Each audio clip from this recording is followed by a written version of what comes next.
All right, we'll move over to Kashif. You're number one. K Money. All right. I've been waiting all day for this. All right. Well, it's not that surprising, but it is. Oh, Little horror. Yeah. I mean, first off, you just can't go wrong with Kyle Mills and Mitch Rapp in general, like Vince Flynn, Kyle Mills. But what really propelled me to put this at my top one was just how amazingly crafted like the story was. I cleared my entire schedule for like 12 hours. I was like, please don't disturb me. I'm gonna read this. And not for a moment did I need to take, okay, you know what? It's getting a little still. Let me take a breather. No, I just kept going from one page to another, and every single plot point I felt was very well done. It connected. It made sense, and every character felt like, okay, there's a reason for that character to be there. It's not there just for a filler chapter or something. It felt very organized in how I read it, and of course with Mitch Rapp, you would think characters in that long series can somewhat lose their core essence, but Mitch Rapp just keeps on going with his tenacity to do good, and he does get to more of like a no BS rules, because now he's just had it with everything. But at the same time, you just really enjoy it. You feel like, okay, this is a character I would really want to be existing in this world, and especially at the time. So yeah, that was my. I think you're spot on with that. I think that Kyle Mills has done a great job of progressing and making Mitch Rapp his. And at first, I thought I saw a little bit of a difference in Flynn versus Mills, but now I've gotten comfortable with it. And I think Kyle has done a tremendous job with making Mitch Rapp his while sticking true to his core, right? And I still It's found his voice. He has. We still see that for ferociousness and tenacity that Mitch has always had. At the same time, kind of blending him with his writing style, which has been great. Exactly. Yeah. Awesome. All right, I'll do my number one, and then we can jump back over to Todd. So mine has been mentioned already, but I had Into the Fire by Greg Hurwitz. This was another one I struggled. I didn't know where to put it, but I think Greg Hurwitz is one of the most gifted writers out there. I went back and reread some of the earlier ones in the series. I did Orphan X and then The Nowhere Man, and the way he's able to blend the story into like the past and the reality of what he's made his character. I noticed it especially when I read Prodigal Son too.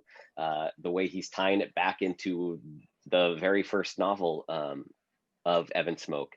And I also think Evan Smoke is one of the most interesting characters because he lives in this penthouse in an HOA building. He's struggling with social cues. And I think one of the lines that always sticks out for me is when Jack tells him, the hard part isn't making you a killer, it's keeping you human. And you really see and feel that. It's super palpable with his conversations with his neighbors. He doesn't really know how to talk to them right. And he has blood on his arm or something. And I just think the way that Greg Hurwitz has been able to make that character just so interesting and so deep. And it really came through in Into the Fire. I thought it was a fantastic novel, and the writing is some of the best out there. All righty, let's go back over to Todd. We all got to see it, but now you can explain why. I'm convinced the Deep State is messing with my audio. Also, it could just be my kids are streaming something. But all right, whatever. Back to Deep State, Chris Howdy. So basically for this one, it was kind of on 3 points that jumped out at me. One was actually kind of the blend of genres. It had enough action, espionage, and political. So it was a little bit of each of those types of thrillers crafted together really, really well. And again, I think Chris's screenwriting, 3 decades worth of screenwriting skill really came in there. And I think it may have been in this, Derek, you just watched the Career Reviews podcast as well. I think he was talking about that book really exploring what is truth. I think he mentioned that on that. And that was really interesting to kind of, hear what he was trying to do and go back and rethink about all the things I loved in this book.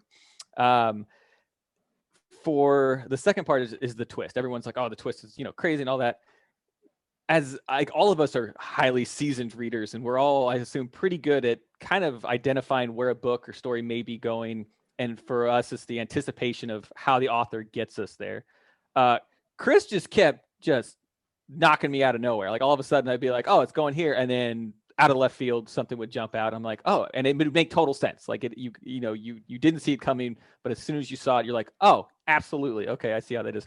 So that was fun for me as someone who kind of, feels like they know where most stories are going. And just to be kind of broadsided constantly like that. And it was just that perfect mix of foreshadowing and misdirection that I really, really liked. And then finally, Haley as a character.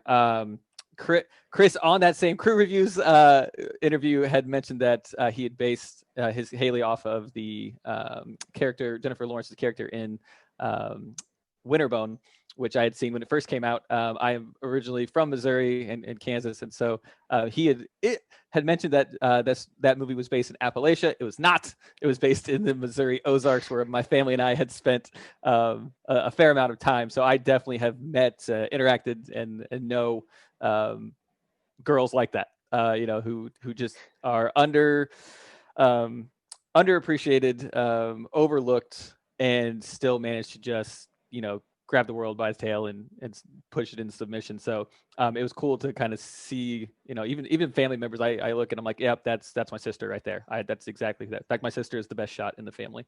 So it's, it's one of those things where she as a character really just kind of I related to personally. And the other thing about her is, like most of the other military thrillers we read, a lot of these guys are just kind of not superhuman, but top of their game, and can take a hit and keep on going.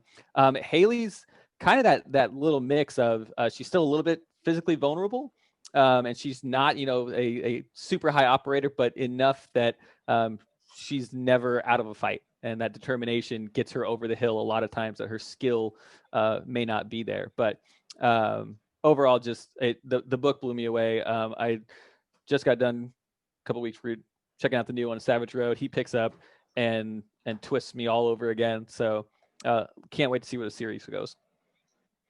So, 100% agree. Haley Chill's a great character. Savage Road was awesome. Yep. Even more misdirection. I know. Into it. I think no spoilers. Yeah, come on, no more. All right. Digress. Yeah. It's good, guys. It's great. It's great. That's awesome. Yep. That comes out January 5th of 2021, correct?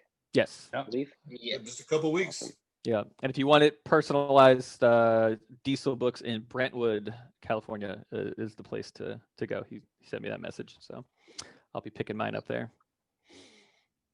Perfect. Great choice. All right. So there's our top 5.